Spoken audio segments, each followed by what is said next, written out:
Hello students, चलिए start करते हैं एक्सरसाइज 7.3 का क्वेश्चन नंबर 10 देखते हैं क्या है। In how many of the distinct permutations of the letters in do the force eyes not come together.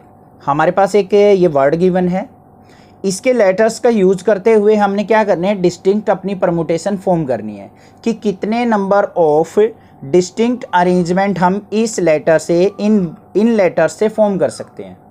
ठीक है, पहली कंडीशन तो ये है। दूसरी चीज क्या कही है उसने कि four eyes note comes together, वो वर्ड बताने हैं जिनके अंदर फोर आइज इकट्ठी नहीं आनी चाहिए। तो इंपॉर्टेंट क्वेश्चन है, देखते हैं किस तरीके से करेंगे। अभी क्वेश्चन करेंगे, बहुत इजीली आपको समझ में आ जाएगा। सबसे पहले ध्यान से देखो, हमारे पास जो वर्ड गिवन है वो क्या है, MISSI ये वर्ड हमारे पास गिवन है। सबसे पहले आपको जिसकी भी अरेंजमेंट निकालनी हो उसके अंदर ये देख लो, क्या किसी लेटर की फ्रीक्वेंसी एक से ज़्यादा तो नहीं है। फ्रीक्वेंसी का मतलब है कि एक लेटर कितनी बार आ रहा है। अब देखो M है, अकेला है। I है जो कितने टाइम्स आ रहा है, 4 टाइम्स, तो I की फ्रीक्वेंसी हमारी कितनी है, 4। S देखो कितने टाइम्स आ रहा है, 2 और 2 4, तो S की भी फ्रीक्वेंसी क्या है, 4। P 2 टाइम्स आ रहा है तो P की फ्रीक्वेंसी क्या है हमारी, 2। ये चीज़ लिख ली। अब हमें करनी है इसकी अरेंजमेंट कि ये वर्ड, इसके जो लेटर्स हैं इनको हम अलग अलग तरीके से यूज करके कितने डिस्टिंक्ट अलग अलग वर्ड हम फॉर्म कर सकते हैं। तो सबसे पहले देखो टोटल लेटर्स कितने हैं इसके अंदर। टोटल लेटर्स वो है हमारे पास n = 11। टोटल ये क्या है, 11 लेटर्स है हमारे पास। ठीक है, अब दूसरी चीज हमें क्या फाइंड आउट करनी है, NPR फाइंड आउट करना है। किसके इक्वल होता है हमारा, n फैक्टोरियल अपॉन में n माइनस r फैक्टोरियल। कैसे यूज करेंगे, n की वैल्यू तो 11 है, r की वैल्यू क्या होगी। अब इन 11 के 11 लेटर्स का हम यूज कर सकते हैं, तो r की वैल्यू भी क्या हो जाएगी, 11। तो यहां पे क्या हो जाएगा, r भी हमारा 11। तो हमारी वैल्यू आ जाएगी यहां पे 11P11 इज इक्वल टू किसके हो जाएगा हमारा यहाँ पे 11P11 अपॉन में। दूसरी चीज हमें क्या ध्यान देनी होती है, जिस भी लेटर के, जिस भी वर्ड के अंदर अगर फ्रीक्वेंसी हमारी एक से ज्यादा हो लेटर्स की, तो उनके फैक्टोरियल से इसको डिवाइड कर देते हैं। तो यहाँ पे I की फ्रीक्वेंसी क्या है, 4, तो 4 फैक्टोरियल से इसको डिवाइड करेंगे। S की फ्रीक्वेंसी क्या है, 4, तो 4 फैक्टोरियल। P की फ्रीक्वेंसी क्या है, 2 है, तो 2 फैक्टोरियल। अब ऐसा क्यों करते हैं, रीजन समझो इसका, बहुत इंपॉर्टेंट क्वेश्चन है ये। ऐसा किया क्यों जाता है कि इससे हम जिसकी एक से ज्यादा फ्रीक्वेंसी उनसे डिवाइड क्यों करते हैं। अब देखो हमारे पास ये लेटर था MISSI ये लेटर हमारे पास, ये वर्ड हमें गिवन था। अब आपको बोल दिया कि इसके डिफरेंट लेटर्स को आगे पीछे करके वर्ड बनाना है। अब आपने सोचा इन डबल एस को मैं यहां से उठा के इसकी जगह ले जाऊं और इन डबल एस को उठा के यहां पे ले आऊं, तो हमारे पास वर्ड क्या बनेगा, सेम यही वर्ड बन जाएगा हमारा। MI इन डबल एस को यहां ले आए, double S I, in double S को यहां ले गए, double SI PPI, same word बन गया। अब ये काउंट तो एक ही बार होगा ना हमारा, यहां पे इसको दोनों को अलग अलग वर्ड मान लोगे, एक ही वर्ड माना जाएगा। अब अगर मान लिया इस I को उठा के यहां पे रख दूं, इस I को यहां पे रख दूं, तब भी वर्ड हमारा सेम ही रहना है।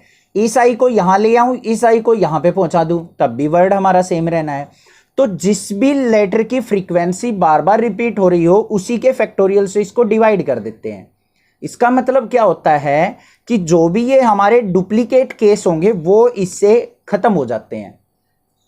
समझ में आ गई बात, क्लियर है। अब देखो यहां पे हमारे पास क्या आ जाएगा, 11P11 का मतलब क्या है हमारा, 11 फैक्टोरियल होता है। इसको सोल्व आउट करके देखोगे तो क्या होता है, NPR का फॉर्मूला लगाएंगे तो ऊपर 11 फैक्टोरियल अपॉन में 0 फैक्टोरियल आ जाएगा। 0 फैक्टोरियल की वैल्यू होती है 1 अपॉन में नीचे क्या आ गया, 4 फैक्टोरियल और 2 फैक्टोरियल। इसको सिंप्लीफाई करो, 11 फैक्टोरियल को क्या लिख सकता हूं मैं, 11 × 10 × 9 × 8 × 7 × 6 × 5 × 4 फैक्टोरियल अपॉन में क्या है, 4 फैक्टोरियल इंटू में 4 फैक्टोरियल को क्या लिख सकता हूँ, 4 × 3 × 2 × 1 मल्टीप्लाई 2 फैक्टोरियल को क्या लिख सकता हूँ 2 इंटू 1। सिंप्लीफाई कर लो, 4 फैक्टोरियल से 4 फैक्टोरियल कट गया, 4 1 जा 4, 4 2 जा 8, इस 2 से ये 2 कैंसिल, 3 1 जा 3, 3 2 जा 6, 2 से ये 2 कैंसिल। सिंप्लीफाई करना है, 11 10 जा 110, मल्टीप्लाई 9 6 जा 63, 9 7 जा 63 और मल्टीप्लाई में 5।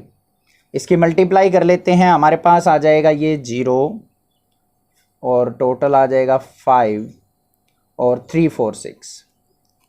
ये आ गए हमारे पास टोटल डिस्टिंक्ट अरेंजमेंट। ये चीज़ समझ में आ गई, क्लियर हो गई है यहाँ तक तो। अब उसके बाद उसने क्या बोला है कि 4 आईज नॉट कम्स टुगेदर। जो हमारी चारों की चारों आई हैं, ये आई ये इकट्ठी नहीं आनी चाहिए कभी भी, ठीक है। तो पहले हम क्या करेंगे, टोटल तो डिस्टिंक्ट केस ये हो गए हमारे पास, हम चारों ही आई को इकट्ठा लेके देख लेंगे कि चारों आई इकट्ठा होने के बाद कितने केस हमारे पास बनते हैं। उनको क्या करेंगे, इसमें से सब्ट्रैक्ट कर देंगे और चारों आई नॉट टुगेदर के हमारे क्या आ जाएंगे, पॉसिबल केस आ जाएंगे। ठीक है, समझ में आई बात। अभी देखता हूं, मैं बताता हूं क्या करेंगे। हम फाइंड आउट कर लेंगे 4i कम्स टुगेदर कि ऐसे कितने केस हैं जिसमें कि चारों की चारों आई इकट्ठी आ सकती हैं। ठीक है, तो यहां पे क्या हो जाएगा, फर्स्ट सेकंड थर्ड फोर्थ, इन चारों प्लेस पे क्या आ गई, हमारी आई आ गई। ये फिक्स कर दी हमने, ये हो गई फिक्स। उसके बाद कितने लेटर्स बच गए हमारे, इसमें से 7 लेटर बच गए, 1 2 3 4 5 6 7। इन सातों प्लेस पे इन लेटर्स को हम क्या करेंगे, एम को, एस को, पी को रेंडमली कहीं ना कहीं अरेंज करके हम लेटर फॉर्म करेंगे। तो हमारे पास टोटल कितने लेटर्स का वर्ड बन गया। अब ये तो इकट्ठा रखना है, 1 प्लस में ये कितने हैं 7, तो टोटल एन की वैल्यू अब कितनी होगी हमारी 8। मतलब एक तरीके से 8 लेटर का हमारा वर्ड फॉर्म होगा अब जब हम चारों आई को इकट्ठा रखेंगे। तो यहां पे हमारे पास टोटल केस कितने आगे देखो, 4 आईज आर टुगेदर, तो टोटल केस कितने हो जाएंगे हमारे 8 फैक्टोरियल। ठीक है, 8 फैक्टोरियल 8 तरीके से हम इसको अरेंज कर सकते हैं। अपॉन में हमारे पास रिपीटेशन कितनी हो जाएगी, अब देखो आई को तो भूल जाओ, एस कितनी बार है 4 टाइम्स है, तो 4 फैक्टोरियल से डिवाइड करेंगे। पी कितने टाइम्स है 2 टाइम्स है, तो 2 फैक्टोरियल से डिवाइड करेंगे। आई से हमें कोई मतलब नहीं, आई तो हमें इकट्ठे ही रखने हैं। तो यहां पे हमारे पास टोटल केस कितने आ गए, 8 फैक्टोरियल को हम सिंप्लीफाई करें तो 8 into 7 into 6 into 5 into 4 factorial. Upon में नीचे क्या है 4 फैक्टोरियल, इंटू में 2 फैक्टोरियल को 2 इंटू 1, ये कैंसिल आउट, 2 1 जा 2, 2 3 जा 6, कितने आ गया 8 7 जा 56, मल्टीप्लाई में 5 3 जा 15। मल्टीप्लाई करेंगे तो हमारे पास ये आ जाएगा टोटल 840 केस। 840 केस ऐसे बनेंगे जब हमारे चारों के चारों आई इकट्ठे होंगे। समझ में आ गई बात, क्लियर है। अभी बताऊंगा इसको दोबारा एक बार से। तो यहां पे हमने निकालने हैं 4i not comes together case, not comes together निकालने हैं। टोटल केस कितने थे हमारे पास, अभी हमने फाइंड आउट किए थे 3 4 6 5 0। इसमें से मैं अगर 4 आईज टुगेदर के सब्ट्रैक्ट कर दूं तो क्या बच जाएंगे हमारे, 4 आईज नॉट टुगेदर के बच जाएंगे। इसमें से ये सब्ट्रैक्ट कर देंगे तो क्या आ जाएगा 33810 आंसर। समझ में आ गई बात। देखो अब आपने 10th क्लास के अंदर प्रोबेबिलिटी सीखी होगी। अगर किसी काम की करने की प्रोबेबिलिटी मान लिया 3/4 है, ध्यान से सुनो, किसी काम को करने की प्रोबेबिलिटी अगर 3/4 है तो ना करने की प्रोबेबिलिटी क्या होती थी, 1 में से हम 3/4 को सब्ट्रैक्ट कर देते थे, ऐसे ही तो करते थे। मान लिया अगर 30% आपके चांसेज हैं कि आप किसी क्वेश्चन को सोल्व कर सकते हो, तो ना करने के कितने हैं 70%। ऐसे ही क्या है, चारों आई इकट्ठे आने के केस कितने थे 840, और चारों आई ना इकट्ठे आने के केस कितने हो जाएंगे, टोटल केस में से 840 को सब्ट्रैक्ट कर लेंगे, आंसर आ गया। समझ में आ गई बात। अब आपको ये चीज एक बार दोबारा समझा देता हूं मैं, यहां पे थोड़ी सी कंफ्यूजन हो सकती है। हमने चारों आई को इकट्ठा कर लिया, टोटल हमारे पास 11 लेटर्स थे, चारों आई को इकट्ठा कर लिया, ये तो फिक्स हो गए भाई, ये तो हिलाने ही नहीं है हमें। बाकी 7 लेटर्स जो बच गए उनको हम आगे पीछे अरेंज कर सकते हैं। तो एक लेटर तो ये बन गया हमारा, इसको हम एक मान के चलेंगे क्योंकि ये तो आगे पीछे हो ही नहीं सकता। प्लस में इन 7 लेटर्स को आगे पीछे अरेंज कर सकते हैं, प्लस में 7। तो टोटल लेटर्स कितने बन गए हमारे, 1 2 3 4 5 6 7 और 8। एन की वैल्यू आ गई 8। तो उन 8s को आगे पीछे कैसे अरेंज कर सकते हैं, कई बार इन 4 आइज को हम यहां भी रख सकते हैं, बिल्कुल पीछे भी रख सकते हैं, मिड में भी रख सकते हैं, किसी भी पोजीशन पे रख सकते हैं। तो हमारे टोटल केस क्या बनेंगे, 8 फैक्टोरियल। इतने तरीके से हम इनको अरेंज कर सकते हैं। अब उसके अंदर भी क्या है, देखो 4s थे हमारे और 2 हमारे p थे।